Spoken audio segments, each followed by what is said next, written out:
Saúdo a igreja com a graça e a paz do Senhor Jesus. Amém, irmãos? Eu convido você a abrir a palavra de Deus ao livro de Atos, capítulo 2.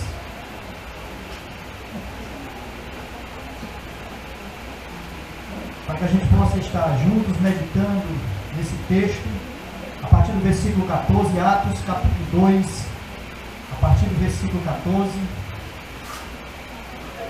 Como todos vocês sabem, o tema desse mês, das mensagens trazidas para toda a igreja, é Igreja, o Evangelho Visível. Então nós vamos estar trabalhando todo esse mês, tanto nos grupos, como em todo o evento da igreja, em tudo que a gente vai fazer, nós vamos estar usando esse tema, Igreja, o Evangelho Visível. Então, que você se situe, que você esteja atento a todas as programações da igreja, observe o cronômetro, veja ali o que acontece na igreja. E eu quero convidar você para que junto comigo a gente esteja lendo agora esse texto, Atos, capítulo 2, a partir do versículo 14, é um texto longo, mas é um texto que tem muitas lições, onde Deus ele fala através do apóstolo Pedro, muito forte aos nossos corações. É um discurso maravilhoso. Então, diz assim a palavra de Deus a partir do versículo 14. Então se levantou Pedro com os 11, e erguendo a voz advertiu-os nestes termos: varões judeus e todos os habitantes de Jerusalém, tomai conhecimento disto e atentai nas minhas palavras. Estes homens não estão embriagados, como vindes pensando, sendo esta a terceira hora do dia. Mas o que ocorre é o que foi dito por intermédio do profeta Joel: acontecerá nos últimos dias. O Senhor, diz o Senhor, que derramarei do meu espírito sobre toda a carne. Vossos filhos e vossas filhas profetizarão, vossos jovens terão visões e sonharão vossos velhos. Até sobre os meus servos e sobre as minhas servas derramarei do meu espírito naquele dia e profetizarão. Mostrarei prodígios em cima nos céus e sinais embaixo na terra: sangue, fogo e vapor de fumaça. O sol se escurecerá, o sol se converterá em trevas e a lua em sangue, antes que venha o grande e glorioso dia do Senhor. E acontecerá que todo aquele que invocar o nome do Senhor será salvo. Varões israelitas, atendei a estas palavras. Jesus, o Nazareno, varão aprovado por Deus diante de vós com milagres, prodígios e sinais, os quais o próprio Deus realizou por intermédio dele entre vós, como vós mesmos sabeis. Sendo este entregue pelo determinado desígnio e presciência de Deus, vós o matastes, crucificando por mãos de iníquos, ao qual, porém, Deus o ressuscitou, rompendo os grilhões da morte, porquanto não era possível fosse ele retido por ela. Porque a respeito dele diz Davi: diante de mim via sempre o Senhor, porque está à minha direita, para que eu não seja abalado. Por isso se alegrou o meu coração, e a minha língua exultou. Além disto também a minha própria carne repousará em esperança. Porque não deixas a minha alma na morte, nem permitirás que o teu santo veja a corrupção. Fizeste-me conhecer os caminhos da vida, encher-me-ás de alegria na tua presença. Irmãos, seja-me permitido dizer-vos claramente a respeito do patriarca Davi, que ele morreu, foi sepultado, e seu túmulo permanece entre nós até hoje.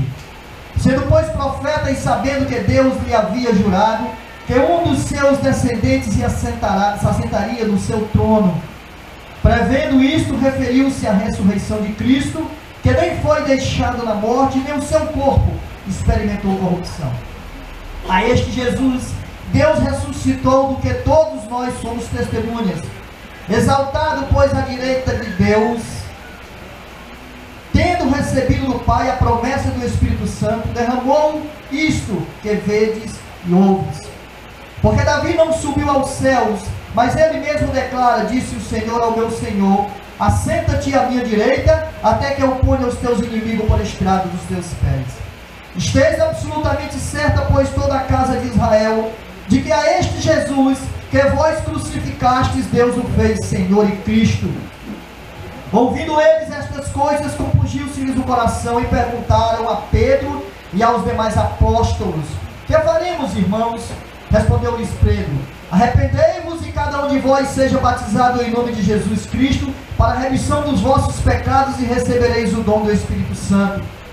Pois para vós é a promessa, para vossos filhos e para todos os que ainda estão longe, isto é, quanto o Senhor nosso Deus chamar.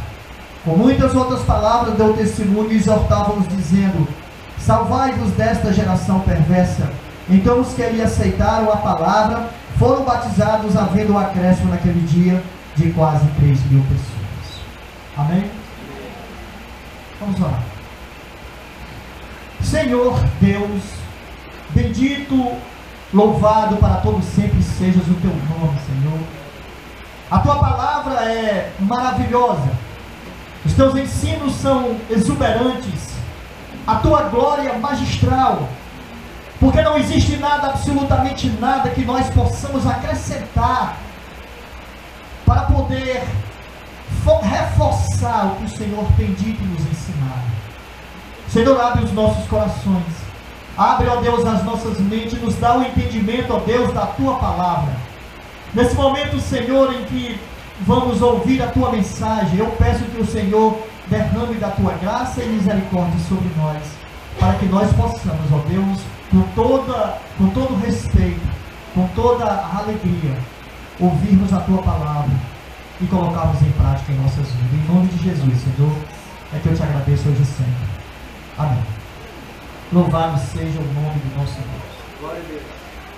Jesus, nos seus 3 anos de ministério, nos seus 3 anos que ele passou aqui, junto com o povo de Israel, ensinando seus discípulos, derramando da sua graça, de misericórdia, ele fez muitos milagres. Jesus, ele restaurou vista dos cegos. Jesus, ele curou muitos enfermos. Jesus expulsou castas e mais castas de demônios. Jesus ressuscitou mortos. Tudo isso é notório porque nós aprendemos na sua palavra. Tudo isso é real e verdadeiro porque o Espírito Santo nos ensina e nos mostra dentro da palavra do Senhor. Mas uma coisa eu e você precisamos compreender, precisamos atentar para estas palavras, porque prodígios e prodígios fez Jesus, mas os milagres, ele pode atrair multidões e multidões, mas o milagre, de forma nenhuma, ele transforma o coração do homem. O milagre, na realidade, ele é uma porta para o Evangelho, mas o milagre, ele não é o Evangelho. Ele não é. Ele nunca vai ser. E aqui nesses versículos, nós lemos e vimos que Pedro se levanta e prega uma mensagem poderosa, biblicamente, vindo da palavra de Deus, vindo do contexto daquilo que Deus tem ensinado. E uma das primeiras coisas que Pedro fala quando ele se levanta é esclarecer aquilo que estava acontecendo aqui. Porque havia por parte do povo algo em que eles estavam achando que aqueles homens que se levantaram e começaram a falar outros dialetos, outras línguas, estavam embriagados.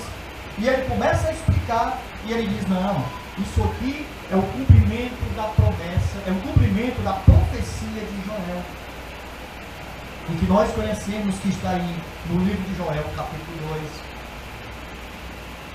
Pedro, ele começa a falar dessas coisas e o Espírito Santo de Deus então o impulsiona a pregar uma poderosa palavra naquele dia. E essa palavra foi tão poderosa, foi tão contundente, foi tão profunda, quase 3.000 pessoas chegaram ao arrependimento, entregaram as suas vidas e viveram o cristianismo. Porque essa palavra, ela vem de Deus. Então, como nós sabemos que o tema do nosso mês é uma igreja, a igreja é o evangelho visível, uma igreja que reflete o evangelho visível, ela tem uma pregação cristocêntrica. Ela tem uma pregação onde Jesus é a essência, onde Jesus é o contexto principal, onde Jesus é aquele que nós falamos, que nós ensinamos, que nós mostramos. Porque esse Jesus foi aquele que salvou a minha vida e salvou a sua vida.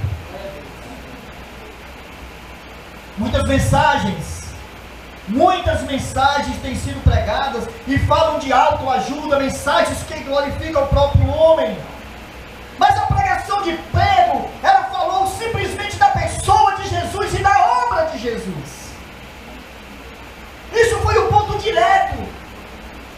O sermão de Pedro, ele fala da vida de Cristo. E a igreja que reflete o evangelho visível, ela fala da vida de Cristo. Ela fala da vida de Jesus. E Pedro mostra que Jesus foi aprovado por Deus, como nós vimos aqui no versículo 22, quando ele diz: varões israelitas, atendei a estas palavras, porque Jesus o Nazareno, varão aprovado por Deus. Ele está dizendo: Jesus foi aprovado por Deus, porque Jesus viveu uma vida extraordinária, nas suas realizações, nos seus milagres. Jesus viveu uma vida a qual estava dentro do contexto das coisas de Deus. Sua vida, sua obra, os seus feitos, as suas realizações eram algo extraordinário. Era algo que condizia realmente com aquele que vinha diretamente de Deus. A vida de Jesus fala muito alto. Quando nós lemos a sua palavra, quando nós vamos para o contexto de todos os evangelhos, nós vimos que a vida de Jesus fala alto. Seus milagres, suas obras, suas realizações têm grande poder de convencer que Ele é Deus, que Ele é o Cristo, o Filho de Deus. Somente Ele. E essa é a mensagem. Essa é a mensagem que as pessoas precisam saber, que as pessoas precisam acreditar, que as pessoas precisam vivenciá-la cada dia de sua vida. O evangelho visível, ele é aquele que prega a vida de Jesus. O evangelho visível é aquele que faz com que as pessoas se vistam nessa vida de Jesus. O evangelho visível é aquele que expressa o viver de Cristo. Olha o que Paulo está dizendo em Gálatas capítulo 22, versículo 20. Já não sou eu quem vive, mas Cristo vive em mim. E isso é algo, amados, que nós precisamos pegar. Porque não mais eu vivo, mas Cristo vive em mim. Quando nós olhamos para a nossa vida pregressa, aquilo que passou, aquilo que foi, nós percebemos e vemos que nós vivemos uma novidade de vida. Porque nós vivemos pela graça de Deus. Hoje tudo aquilo que nós fazemos é para honrar e glorificar o nome desse Deus maravilhoso, desse Deus tão sublime. Então, uma igreja que tem como centro o Evangelho, que tem como base o Evangelho visível, ela reflete, em segundo lugar, a morte de Jesus. Versículo 23, Pedro está dizendo: sendo este entregue pelo determinado desígnio e presciência de Deus, vós o mataste crucificando por mãos de mim. Então Jesus, aqui nós podemos ver que há algo que foi algo muito doloroso, a morte de Jesus. A cruz ela não foi um acidente. A cruz ela foi parte do plano de Deus para a minha salvação e para a sua salvação. Deus traçou um plano, e no traçar desse plano levanta-se uma promessa. Atos capítulo 3, versículo 18, a palavra de Deus diz assim: Deus fala assim: cumpriu o que Dante anunciara por boca de profetas, que o seu Cristo havia de padecer. E no capítulo 4, versículo 28, ele diz: levantaram-se os reis da terra e as autoridades ajuntaram-se a uma contra o Senhor e contra o seu ungido. A escolha para remir os pecadores foi prevista. O quanto ela custaria. E quando nós olhamos o pano de fundo de tudo aquilo que aconteceu com Jesus, não foi fácil. Porque custou a perseguição, custou o ultraje, custou o escárnio, custou a blasfêmia, custou o ódio, a traição, os açoites e a morte de Jesus. Custou tudo isso. E a cruz de Cristo nos faz lembrar que há sacrifícios a ser pagos por aqueles que querem e que almejam ser discípulos de Jesus. Há sacrifícios que nós precisamos fazer para viver esse cristianismo. Há sacrifícios. Certo homem, ele sonhou que as suas esperanças estavam no fim.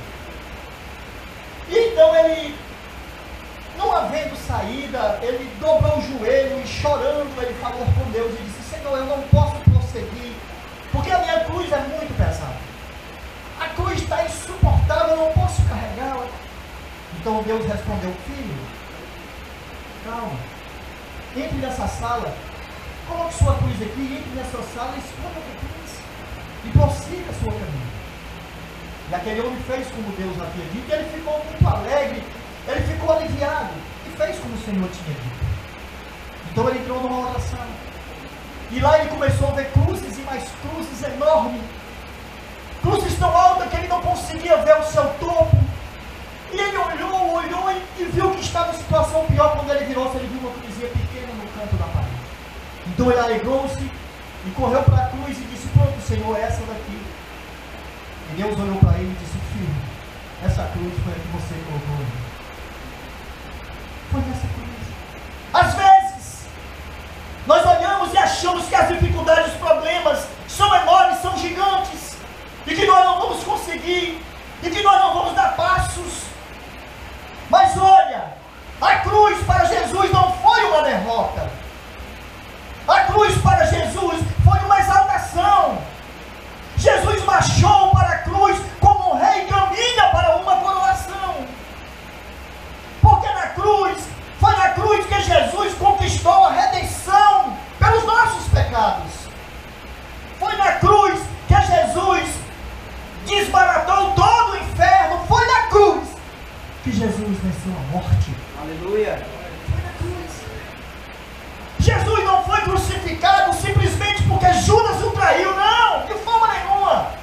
Ou Jesus foi crucificado porque os judeus o entregaram, ou porque Pilatos entregou na mão dos soldados para que ele fosse crucificado. Não, de jeito nenhum. Jesus foi crucificado porque Deus o entregou por amor a cada um de nós. Por amor a nós. Jesus foi crucificado porque ele se entregou voluntariamente como sacrifício pelos nossos pecados. Jesus disse: eu vou por eles. Eu vou por eles.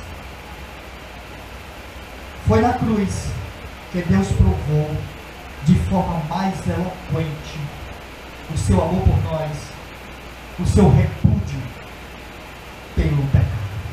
Foi na cruz. E a cruz de Cristo, na cruz de Cristo, a paz e a justiça se encontraram. A paz e a justiça se encontraram. Então, a igreja, o evangelho visível, ele também precisa refletir a ressurreição de Cristo. Porque Jesus simplesmente não só morre, mas Jesus ressuscita. Jesus ressuscita.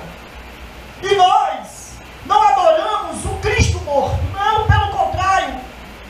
Nós adoramos o Cristo vitorioso e vivo, que triunfou sobre a morte, que derrotou o pecado, desfez as obras da carne, que cumpriu a lei, satisfez a justiça de Deus e nos deu eterna salvação. Nós servimos e nós adoramos a esse Deus todos os dias de nossas vidas. Certa vez um muçulmano, conversando com um pastor, ele disse assim: nós temos uma prova de nossa religião que vocês não têm da de vocês. Nós, quando vamos a Meca, nós temos o túmulo do profeta Maomé, para nós nos lembrarmos de que ele viveu e de que ele morreu. Mas vocês, quando vão a Jerusalém, vocês não têm esse túmulo lá, para vocês se lembrarem. Mas vocês não sabem nem onde está esse túmulo. Ao qual o pastor respondeu para ele: é verdade, nós não temos um túmulo porque nós não temos um cadáver. Jesus ressuscitou. Jesus é vivo. Jesus é vivo. Jesus é vivo. Aleluia. O nosso evangelho, ele não termina em morte, mas ele termina em vitória. O nosso evangelho, ele não termina em túmulo, mas ele termina em triunfo. Porque Jesus venceu os grilhões da morte. Aleluia. Jesus subiu ao Calvário e lá ele derrotou a morte. E essa mensagem, ela precisa ser viva nos nossos corações todos os dias, cada instante, porque Jesus é a nossa salvação eterna. Ele venceu os grilhões da morte. Uma igreja em que o evangelho é visível, ela reflete toda a exaltação de Cristo. Olha o versículo 35, 33 e 35 aí desse texto. Diz assim: quando quando Pedro está citando o que Davi falou, versículo 33: exaltado, pois, a destra de Deus, tendo recebido do Pai a promessa do Espírito Santo, derramou isto que vedes e ouve. Porque Davi não subiu aos céus, mas ele mesmo declara: disse o Senhor ao meu Senhor, assenta-te à minha direita, até que eu ponha os teus inimigos por estrado dos teus pés. Versículo 35 e versículo 33. Nós vamos ler. Então, nós podemos ver que há uma exaltação, porque Jesus, ao consumar a sua obra aqui no mundo, ele ressuscitou em glória. Ao consumar a sua obra aqui, ele comissionou os seus discípulos a pregar o evangelho em todo o mundo, a toda a humanidade. Ele voltou para o lar celeste, foi recebido pelos anjos, está sentado à destra de Deus, onde de lá Jesus governa toda a sua igreja, onde Jesus intercede por nós, em favor de nós, e nos reveste do poder do Espírito Santo. A presença dele na glória, ao lado do Pai, nos faz lembrar que ele reina e está no trono de todo o universo. Jesus, o nosso Senhor exaltado, Cristo exaltado, o evangelho visível, é o evangelho que pregamos. Porque uma igreja que fala do evangelho visível, ela mostra, ela ensina todo o senhorio de Jesus. Versículo 36 diz assim: esteja absolutamente certa, pois toda a casa de Israel, que a este Jesus, que vós o crucificastes, Deus o fez Senhor e Cristo. Ele é o nosso Senhor, ele é o Senhor de todas as coisas. Ele é aquele pelo qual importa que nós sejamos salvos. É Jesus. E o seu senhorio é inabalável. Jesus é Senhor do universo, é Senhor da história, é Senhor da igreja. E diante dele todo joelho se dobrará. Diante dele toda língua confessará. Diante dele, diante de Jesus. Porque ele é Senhor, para a honra e glória de Deus Pai. Aleluia. O evangelho visível é Jesus como prioridade. É Jesus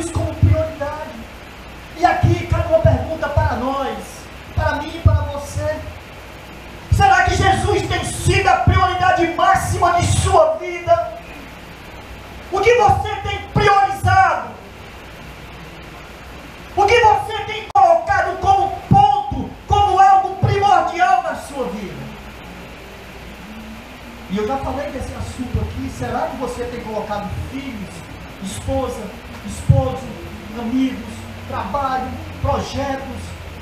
Será que tudo isso tem sido o seu ponto primordial? Se tem sido, é hora de mudar. Porque Jesus é a prioridade máxima de nossas vidas. Glória a Deus. Porque Jesus sendo a base, Jesus sendo a prioridade máxima, todas as coisas vão acontecer de uma forma natural. Todas as coisas. Jesus precisa ser o centro. Precisa ser o centro. Então uma igreja que prega o evangelho visível, ela precisa pregar uma mensagem cristocêntrica. Cristocêntrica, Jesus é o centro de todas as coisas. Mas em segundo lugar, uma igreja que reflete o evangelho visível, ela é eficaz no propósito de atingir como uma bomba o coração do homem. Porque todas as mensagens, tudo aquilo que se é pregado sobre Jesus precisa atingir o coração. Porque se não atingir o coração, não há conversão. Não se deve pregar por pregar. Não se deve massagear o ego de ninguém com pregações, não. Se deve pregar a verdade absoluta de Deus. Porque só tem uma salvação, e essa salvação vem até por intermédio de Cristo Jesus. Somente nele. Somente nele. E o sermão de Pedro, aqui esse sermão maravilhoso, ele produziu compulsão na alma daqueles homens, daquelas pessoas. Ele fez um sermão penetrante, um sermão que mergulhou no coração, que entrou no coração daqueles que estavam ali. O termo grego chamado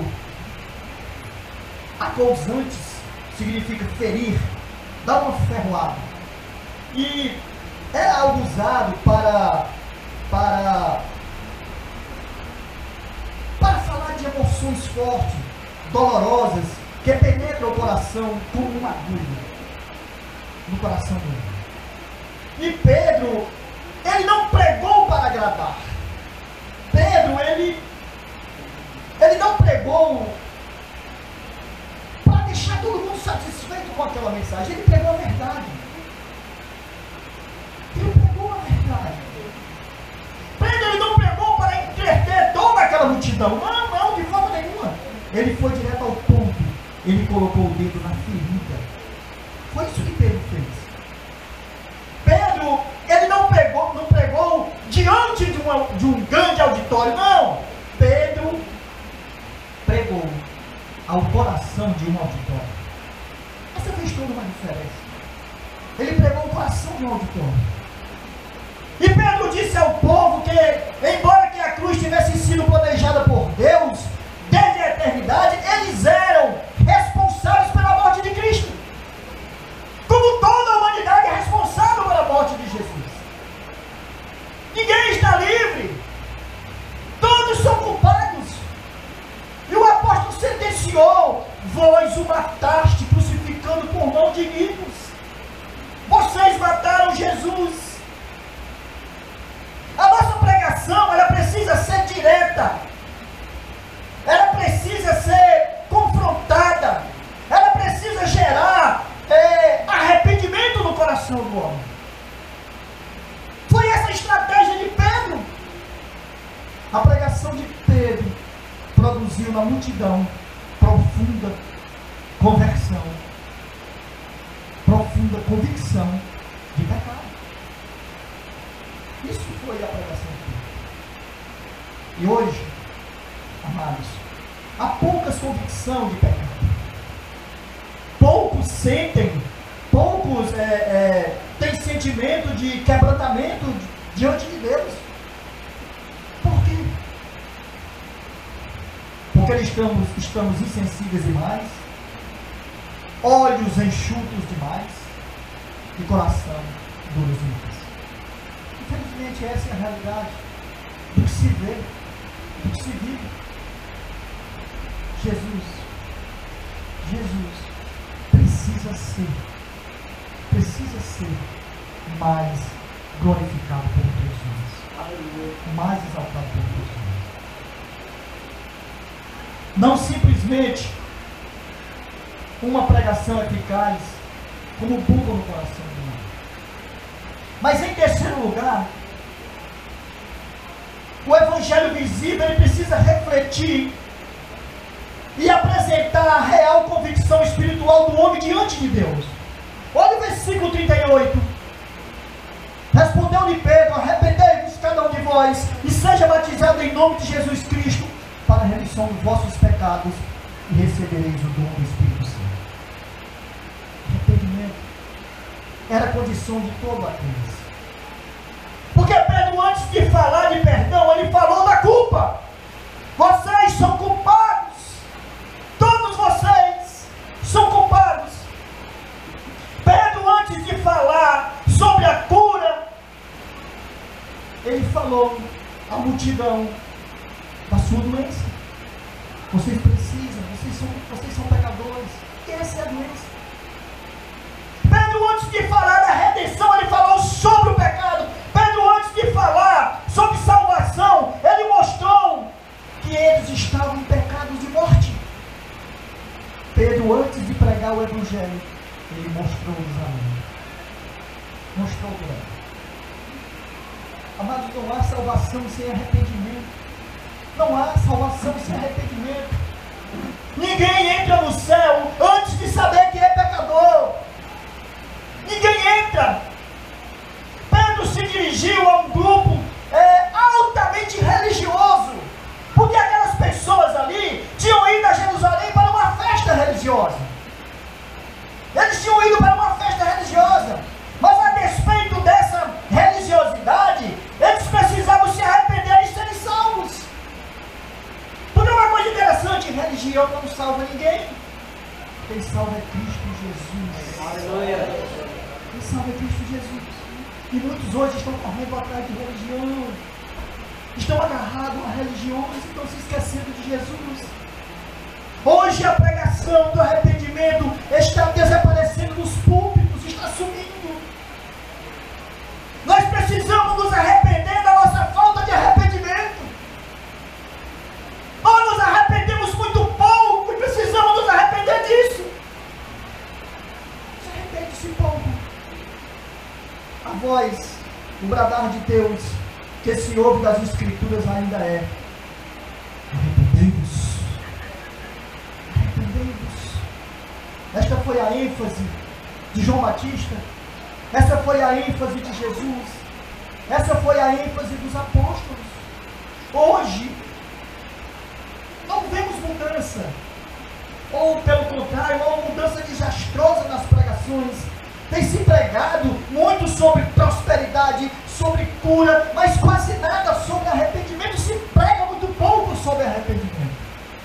E é um fator fundamental para se alcançar a vida eterna. É o arrependimento. A grande realidade é que o ser humano ele precisa colocar-se no pó. Ele precisa dobrar-se. Ele precisa experimentar o poder do perdão através de um coração quebrantado diante de Deus. Somente assim é arrependimento. Se é arrependimento mais virtuoso dos homens, não pode ser salvo. Se é arrependimento, ninguém pode ser salvo. Precisamos nos lembrar de uma coisa, e algo muito importante. O nosso coração, ele não é bom. O nosso coração, ele é corrupto. Precisamos nos lembrar que o nosso coração não é neutro ao pecado. Ele tem uma tendência a fazer o mal. Essa é a verdade. Muitos pregadores gritam nos púlpitos que as pessoas estão com encostos.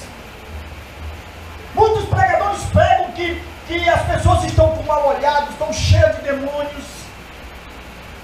Pregam-se muito isso. Mas essa pregação ela é incompleta, porque mesmo que elas estejam realmente possessas, sejam libertas, o problema ainda não está resolvido, porque elas precisam de Jesus. Elas precisam confessar Jesus como seu Senhor e Salvador, porque mesmo elas saindo do estado de possessão, mesmo os demônios tendo sido expulsos de suas vidas, elas continuam pecadoras e precisam de Jesus, porque Romanos capítulo 3, versículo 23 3 diz que todos pecaram e necessitam da glória de Deus. Todos precisam de Deus, porque todos pecaram. Não se prega arrependimento, se prega muito pouco sobre arrependimento. E nós precisamos pregar mais sobre isso. Uma igreja que reflete o Evangelho visível, ela especifica quanto à promessa de Deus. Versículo 38, versículo 38 ao 40, quando Pedro diz que eles devem se arrepender e serem batizados e receber o Espírito Santo. Versículo 39 diz: pois para vós outros é a promessa, para vossos filhos e para todos que ainda estão longe, e para quantos o Senhor nosso Deus o chamar. A promessa é grande, a promessa é maravilhosa. A promessa ela é feita de uma forma interessante, porque ela se relaciona ao passado e ela também se relaciona ao futuro. Ao passado, quando se estava no pecado, quando se estava envolvido naquilo que magoava o coração de Deus, naquilo que nos tornava inimigos de Deus. E no futuro, no recebimento do Espírito Santo de Deus através da morte de Cristo Jesus no Calvário. Nós precisamos olhar para Deus com choros, com jejuns, com oração, com quebrantamento de coração, arrependidos, para que sejam cancelados todos os nossos pecados, porque depois disso, aí sim, haverá um derramamento do Espírito Santo sobre a vida de todos aqueles que se chegam a Deus, que entregam suas vidas a Deus. Deus quer alcançar muitos, Deus quer alcançar todos, quer que todos cheguem ao arrependimento, quer que todos cheguem ao quebrantamento de coração. E para finalizar, uma igreja visível, que prega o Evangelho visível, ela alcança o seu objetivo, que é a salvação eterna em Cristo Jesus. Versículo 41 diz assim: então os que ele aceitaram a palavra foram batizados, havendo um acréscimo naquele dia de quase 3.000 pessoas. Muitos entregaram as suas vidas. Muitas igrejas hoje estão lotadas de pessoas, muitas pessoas, porque as pessoas realmente querem se achegar a Deus, mas as mensagens têm sido torcidas, as mensagens não têm sido de acordo com aquilo que Deus tem nos mostrado. Muitos entram pela porta da frente, mas a primeira dificuldade, o primeiro problema, buscam uma fuga e saem pelas portas fundas. Muitos têm sido assim. Pessoas que bebem de diversas fontes, pessoas que procuram muitas coisas, buscam alimento em diversos pastos, pessoas que se colocam sob o cajado de diversos pastores. Hoje é uma igreja, amanhã é outra, depois é outra, e muitas vezes estão na igreja, muitas vezes estão recebendo o alimento correto na igreja, mas os seus corações estão clamando e querendo sair para uma outra, estão querendo conhecer outras coisas, e estão deixando o alimento a qual Deus tem preparado, aquele alimento sólido, aquele alimento que realmente muda, que transforma, que faz crescer. Infelizmente, tem sido assim. E se tornam ovelhas errantes, se tornam ovelhas redil, sem redil, se tornam ovelhas sem referência, sem raízes, porque querem comer de outros pastos. Quando há poder na pregação, vidas são salvas. Quando há poder na pregação de Deus, vidas são alcançadas. A pregação de Pedro, ela produziu não apenas conversão, mas ela produziu frutos permanentes. E eles não somente nasceram na graça de Jesus, mas cresceram nela. E nós vemos isso quando nós lemos aqui em Atos capítulo 2, a partir do versículo 42 ao 47, que quando a igreja se converteu, diz que eles perseveraram na doutrina dos apóstolos, eles partiam o pão de casa em casa, eram unânimes em todas as coisas. Eles viviam uma alegria só, porque eles compreenderam e viram. Eles foram batizados, integrados na igreja. Eles perseveravam, criaram raízes, amadureceram, fizeram outros discípulos. A igreja tornou-se irresistível. Amado, você é essa igreja? Será que nós somos essa igreja irresistível? Será que nós temos crescido? Será que nós temos perseverado nessa doutrina? De que resultado nós precisamos em nossas vidas espirituais? Para encerrar, nós precisamos de crescimento. Nós precisamos de frutos. Nós precisamos de avivamento, de comunhão, de mais amor e de mais vida com Deus. De mais vida com Deus, de mais comunhão com Deus. A pregação do Evangelho, ela produz resultados porque ela é o Evangelho, o poder de Deus para salvar todo aquele que me crê. Glória a Deus. Louvado seja o nome do Senhor. O Evangelho visível. O Evangelho visível. Nós precisamos todos os dias pregar esse Evangelho, que é a vida, que é a morte e que é a ressurreição de Cristo Jesus. Que Deus abençoe a você, que Deus abençoe a sua casa e que Deus dê a cada um de nós entendimento todos os dias, para que juntos nós possamos compreender todas essas verdades de Deus.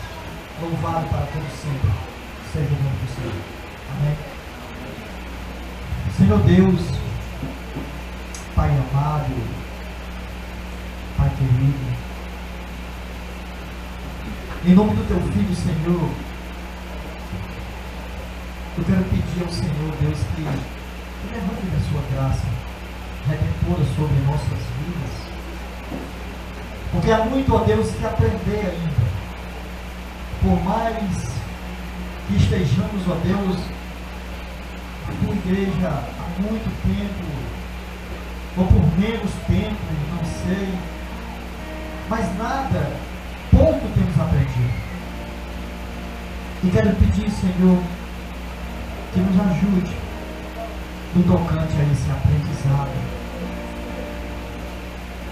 Porque a visibilidade, ó Deus, do Teu Evangelho é imensa, e nós precisamos escancarar, abrir os nossos olhos espirituais para contemplar, ó Deus, tão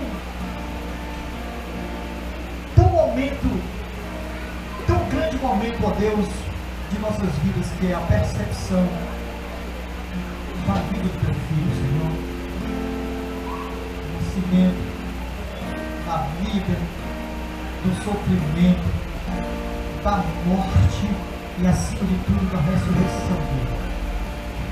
Porque não há, Senhor, absolutamente nada que se compare a isso. Ninguém, absolutamente ninguém, poderia se levantar para fazer um feito tão grande como a morte de Jesus, como se entregar naquela cruz.